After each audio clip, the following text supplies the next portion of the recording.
நல்லா இருக்கேன்னு கேட்கவே முடியலையே. ஆளு ஒண்ணுக்கு பாதியா வத்தி போயிருக்கிய.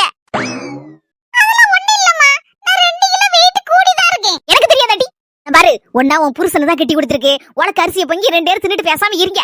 உன் மாமியாளுக்கு கொடுத்து நாத்தனாருக்கு கொடுத்தேன்னு இருக்காத. அவளை வேணா தனியா பொங்கி திம்பாளுவா. என்னவோ செஞ்சுட்டு போறாளோ இல்லன்னு சும்மா கிடக்காளுவா. சரிம்மா, இனி நீ சொன்னபடியே நான் செஞ்சு விடுவேன். மர்மல கோழி குழம்பு வாசம் அடுக்கலையில இருந்து கும்முன்னு வந்துச்சு. கொஞ்சோண்டு சோத்த போட்டு நிறைய கோழி குழம்பு ஊத்தி பக்கத்துல பொரிச்ச கோழியும் தூக்கி வச்சு ஆளுக்கு ஒரு தட்டுல எனக்கு என் மவுளுக்கு கொண்டா பாப்பா. கோழி குழம்பு சூப்பரா இருந்து. ஒரு வேளை அரிசியை மட்டும் பொங்கி நாங்களும் உங்க மவனும் ஆவலத்தை தின்னு போட்டு சட்டி பொட்டியெல்லாம் கழுவி கமத்தியாச்சுதே.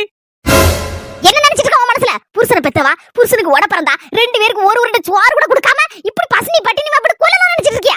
கொஞ்சம் முன்னால தானே இந்த வாயால சொன்னீங்க. ஒன்னா உன் புருஷனுக்கு தான் கட்டி கொடுத்துருக்கு. ஒரு வேளை அரிசியை பொங்கி நீங்க 2 பேர் தின்னுங்க, உன் மாமியாளுக்கும் நாத்தனாருக்கும் ஒன்னும் கொடுக்காத அப்படின்னு சொல்லி சொன்னீங்க. அதே மாதிரிதானே நானும் செய்தேன். என்ன செய்து அப்போ நீங்க இப்ப பேசுது வேற வாயி, அப்பல பேசுனது நார வாயாத்தே வடிவேலு சொன்ன மாதிரி.